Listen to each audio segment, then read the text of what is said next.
Assalamualaikum warahmatullahi wabarakatuh. Kami dari kelompok 2 akan menyajikan sebuah video dengan materi The Day pada Perang Dunia II yang beranggotakan Vera Junianti dengan NIM A1A2222004, Afdal Narsileno dengan NIM A1A2220411, Teresia BR Ginting dengan NIM A1A2222020, Vivi Aleida Yahya dengan NIM A1A2222023, dan yang terakhir yaitu Febrian Sitohang dengan NIM A1A2222026. Selamat menonton.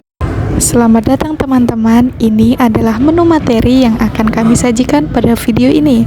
Silahkan pilih salah satu dari 10 materi yang telah kami siapkan. Nah, di sini pasti teman-teman bertanya-tanya kan, apa sih arti dari The Day? The Day adalah istilah yang merujuk kepada tanggal pelaksanaan suatu operasi militer pada konteks Perang Dunia II. The Day mengacu pada tanggal 6 Juni 1944 ketika Sekutu meluncurkan operasi Overlord dengan mendarat di pantai-pantai Normandia, Prancis. Operasi ini merupakan titik balik dalam Perang Dunia II yang memungkinkan Sekutu untuk membuka front barat dan akhirnya mengalahkan Jerman Nazi. Nah, The Day secara harfiah berarti hari H dalam bahasa Inggris yang menandakan hari pelaksanaan suatu operasi besar. Pada The Day, hampir 160.000 pasukan Sekutu mendarat di pantai-pantai Normandia. Memulai serangkaian peristiwa yang mengubah arah perang. Operasi Overlord adalah nama sandi untuk pertempuran Normandia. Operasi yang sukses diluncurkan oleh Sekutu untuk menginvasi Jerman yang menguasai Eropa Barat selama Perang Dunia II. Nah, yang selanjutnya, bagaimana sih cara Sekutu menginvasi Normandia? Pihak Sekutu mempersiapkan pendaratan di Normandia dengan panjang. Prajurit Amerika Serikat yang baru saja datang di daratan Inggris pada musim semi 1944 diberi pelatihan di sepanjang pesisir Inggris pada bulan April untuk membiasakan medan pertempuran Eropa yang dingin dan basah. Meskipun sudah disiapkan dengan matang, latihan tempur tersebut sempat menemui kesalahan fatal. Perlindungan udara sempat mengalami kegagalan. Pendaratan pasukan juga banyak yang terlambat. Di sisi lain, terjadi banyak kebingungan di antara prajurit-prajurit ketika sudah tiba di pantai. Kesalahan pada waktu latihan perang di pesisir pantai Inggris tidak menyurutkan Sekutu untuk terus melanjutkan operasi Overlord. Dan menjelang hari pertempuran, pihak Sekutu membentuk operasi tipuan kepada pihak Jerman dengan kode nama Operasi Fortitude.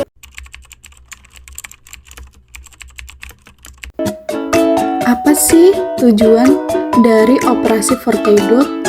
Nah, tujuan dari operasi tersebut adalah untuk mengecoh pihak Jerman agar lokasi pendaratan seolah dilaksanakan di tempat lain. Pelabuhan Pas de Calais dijadikan tempat target palsu pihak Sekutu untuk menipu Jerman. Banyak bom yang kemudian dijatuhkan di daerah tersebut. Cerita fiktif kemudian disebarkan bahwa tentara Amerika Serikat akan mendarat di sana. Tetapi tidak hanya itu, di daerah Dover, wilayah Inggris yang berhadapan dengan Calais, pihak Sekutu dengan cerdik meletakkan banyak balon tiruan tank. Dan hasilnya, Jerman mengira Sekutu akan cenderung menyerang Calais dibandingkan dengan daerah lain di sepanjang garis pantai Normandia. Sementara itu, Sekutu membagi pantai Normandia menjadi 5 titik pendaratan. Nah, masing-masing titik diberi nama sandi berdasarkan pasukan yang akan menyerang. Sandi utuh dan Omaha untuk pasukan Amerika Serikat, Sandy Gulf dan Swords untuk pasukan Inggris, dan Sandy Juno untuk pasukan di Kanada. Panglima sekutu di Pelagon Eropa, Jenderal Eisenhower memutuskan untuk memilih Montgomery untuk memimpin pasukan darat dengan Komandan Lapangan Jenderal Omar Bradley dari Amerika Serikat. Setengah jam sebelum pendaratan, pasukan sekutu menjatuhkan bom pra-pertempuran di kelima pantai tersebut dengan tujuan untuk menghancurkan sarang meriam Jerman. Apa tujuan sekutu pada Perang Normandia? Nah, di tanah Italia pada awal tahun 1920-an, Mussolini muncul sebagai sosok diktator yang ditakuti. Sementara itu, Jerman mulai bangkit dari kesengsaraan Perang Dunia I lewat kepemimpinan Hitler di bawah pantai Nazir. Hitler kemudian melanggar perjanjian Versailles pada tahun 1935. Di tahun yang sama, Hitler memperkuat angkatan bersenjata Jerman. Jumlah prajurit yang begitu besar dengan didukung oleh kekuatan kendaraan lapis baja membuat militer Jerman menjadi sangat kuat. Melalui strategi tempur Blitzkrieg atau serangan kilat, Jerman mulai mengaspirasi Australia, Polandia, dan bahwa Uni Soviet secara berturut-turut. Untuk itu, dibuatlah operasi pendaratan di Normandia dengan kode nama Operasi Overlord. Tujuan dari operasi ini adalah untuk menembus benteng pertahanan tembok Atlantik Jerman, membebaskan Paris, dan meruntuhkan kekuatan Hitler dan Jerman dari Eropa Barat. Sekutu menilai Jerman sudah terlalu eksponsif di bawah kepemimpinan Hitler. Kekuatan Jerman harus segera dihancurkan. Pembiaran terhadap hegemoni Jerman akan menghancurkan seluruh bagian Eropa pada lingkup yang lebih besar. Kekuatan Jerman ditakutkan akan menimbulkan perang lain yang lebih besar di seluruh dunia. Bagaimana sumber daya sekutu dalam pertempuran Normandia? Pihak sekutu mengerahkan pasukan, persenjataan, logistik, dan kendaraan perang dalam jumlah yang sangat besar dalam pertempuran di Normandia. Pada tanggal 6 Juni 1944, Amerika Serikat mengerahkan 54.000 pasukan infanteri di sepanjang pantai Normandia. Di sisi lain, Inggris juga menerjunkan pasukan infanteri dalam jumlah yang sama. Sementara itu, Kanada menyusul di posisi ketiga dalam jumlah pasukan infanteri. Negara di sebelah utara, Amerika Serikat, berhasil menempatkan 21.400 pasukan infanteri, dan begitu jumlah pasukan infanteri yang diterjunkan ketiga negara tersebut mencapai 1.094.400 pasukan, namun tidak berhenti di pasukan infanteri. Pihak sekutu juga menyerbu garis pantai di Normandia dengan menerjunkan sebanyak 23.400 pasukan lintas udara. Pengerahan ratusan ribu prajurit di Normandia tidak akan mungkin berhasil tanpa bantuan dari kendaraan tempur pihak sekutu. Untuk dapat mendaratkan pasukan di 5 pantai, sekutu harus menyerahkan 3.000 leading craft. Di sisi lain, proses pengerahan pasukan yang begitu besar juga didukung oleh sebanyak 2.500 kapal perbantuan. Demi mengamankan wilayah lautan dan menembak pantai dari kejauhan, sekutu mengirimkan 500 kapal tempur yang dipenuhi oleh persenjataan. Setelah berhasil menggempur garis pantai, 2.000 kendaraan tempur darat dikerahkan oleh sekutu untuk melanjutkan pertempuran di daerah Prancis. Dengan demikian, terdapat 39.000 kendaraan tempur yang terlibat dalam pertempuran di Normandia. Dan pada 11 Juni 1944, setidaknya 3.026 pasukan sekutu telah hadir di Palagen Tempur Normandia dengan 54.000 kendaraan tempur dan dukungan dari kurang lebih 1.004 ton pasukan logistik yang digunakan untuk mendukung peperangan yang sedang berlangsung.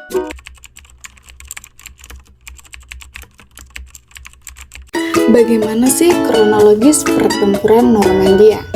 Pertempuran Normandia pada tahun 1944 merupakan peristiwa paling penting dalam Perang Dunia II. Ada beberapa kronologis. Yang pertama yaitu penaklukan Jerman. Pertempuran ini diawali dari penaklukan Jerman terhadap Prancis. Yang kedua yaitu mempersiapkan pertempuran. Pada bulan sebelum pendaratan, pasukan sekutu menjatuhkan bom pra-pertempuran di kelima pantai yang akan ditembak untuk menghancurkan seorang Mariam Jerman. Yang ketiga, pendarahan pertempuran. Pada tanggal 6 Juni 1944, pasukan sekutu mengerahkan 54.000 pasukan infanteri di sepanjang pantai Normandia. Serangan ini melibatkan pendarahan pasukan payung melalui pesawat dan gliders pada dini hari, serangan udara dan artileri laut, dan pendaratan amfibi pagi hari yang dikenal dengan istilah The Day. Yang keempat yaitu pembesaran pantai. Pertempuran untuk menguasai Normandia berlanjut selama lebih dari 2 bulan dengan kampanye untuk menembus garis pertahanan Jerman dan menyebar dari pantai yang sudah dikuasai sekutu. Yang kelima yaitu kesalahan dan korban. Invasi ini mengalami kesalahan dan korban yang tinggi, dengan tewasan sekitar 45.000 orang dan jumlah luka atau hilang sekitar 173.000 orang. Yang keenam, kesuksesan dan dibebaskan Paris. Pertempuran Normandia berhasil, dan pada akhir Agustus 1944, Paris dicurigakan dan jatuh kantong Falaise Pertempuran Normandia, merupakan invasi laut terbesar dalam sejarah dan menjadi salah satu peristiwa penting dalam rangkaian perang yang terjadi selama Perang Dunia II.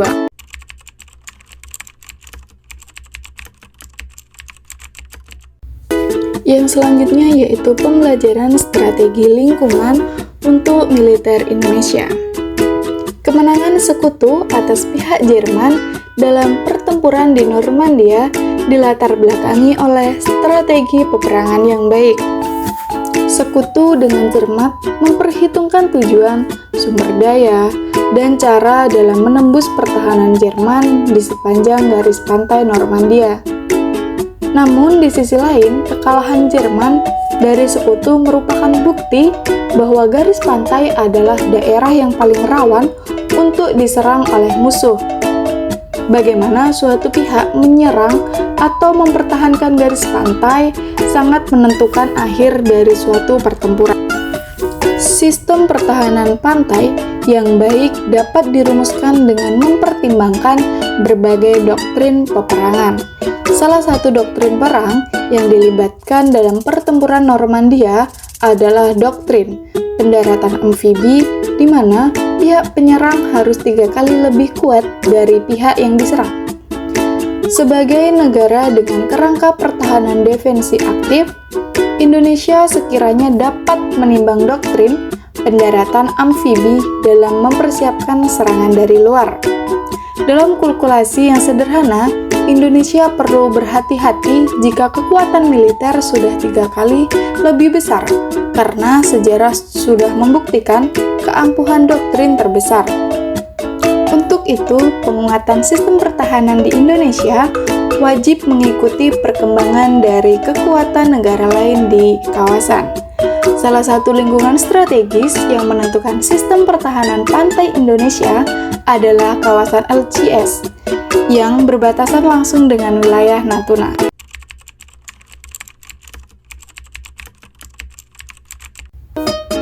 Ada juga hal positif dan negatif dalam pihak sekutu dan Jerman. Hal positif dari pihak sekutu yaitu perencanaan dan persiapan operasi yang cermat dengan memperhitungkan kekuatan lawan dan kondisi medan tempur. Dari pihak Jerman yaitu pertahanan pantai dan semangat yang dilakukan oleh pasukan Jerman dalam menghadapi sekutu. Hal negatifnya yaitu dari pihak sekutu masih adanya beda pendapat dalam perencanaan operasi serta banyaknya korban jiwa yang timbul akibat pertempuran tersebut. Sedangkan hal negatif dari pihak Jerman yaitu kegagalan intelijen Jerman dalam membaca situasi dan informasi awal penyerangan.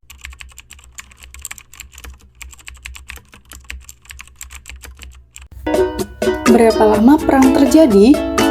Pertempuran Normandia berlangsung selama dari 2 bulan, dimulai dari pendaratan pasukan sekutu pada tanggal 6 Juni 1944 atau D-Day, dan berakhir dengan dibebaskannya Paris serta jatuhnya Kantong Falaise pada akhir Agustus 1944.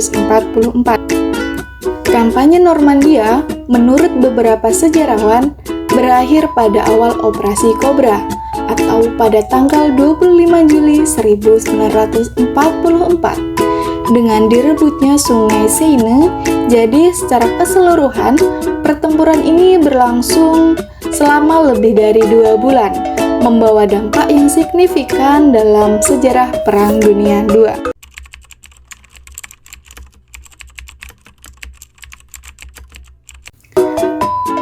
Ada berapa banyak sih korban yang gugur di dalam perang tersebut? Totalnya yaitu 4.414 pasukan sekutu terbunuh ketika pendaratan D-Day. Lebih dari 5.000 diantaranya terluka. Setelah pendaratan sekutu dan Jerman bentrok dalam pertempuran Normandia, selama pertempuran ini 73.000 pasukan sekutu tewas dan 153.000 terluka. Sekitar 20.000 warga sipil Prancis juga terbunuh selama pertempuran Normandia. Banyaknya korban sipil utamanya disebabkan pengeboman sekutu ke kota-kota dan desa-desa Prancis. Sementara di pihak Jerman, jumlah pasti korban jiwa tidak diketahui. Sejarawan memperkirakan 4.000 hingga 9.000 tentara Jerman terbunuh saat D-Day.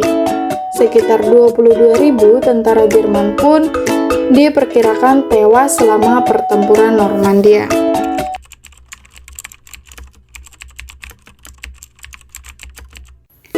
Jadi, kesimpulan pada materi ini adalah D-Day adalah istilah yang merujuk kepada tanggal pelaksanaan suatu operasi militer pada konteks Perang Dunia II. D-Day mengacu pada tanggal 6 Juni 1944 ketika sekutu meluncurkan operasi Overlord dengan mendarat di pantai-pantai Normandia, Prancis. Prajurit Amerika Serikat yang baru saja datang di daratan Inggris pada musim semi 1944 diberi pelatihan di sepanjang pesisir Inggris pada bulan April untuk membiasakan medan pertempuran Eropa yang dingin dan basah. Meskipun sudah disampaikan dengan matang, latihan tempur tersebut sempat menemui kesalahan fatal. Perlindungan udara sempat mengalami kegagalan. Tujuan dari operasi tersebut adalah untuk mengecoh pihak Jerman agar lokasi pendaratan seolah dilaksanakan di tempat lain. Pihak sekutu mengerahkan pasukan, persenjataan, logistik, dan kendaraan perang dalam jumlah yang sangat besar dalam pertempuran di Normandia.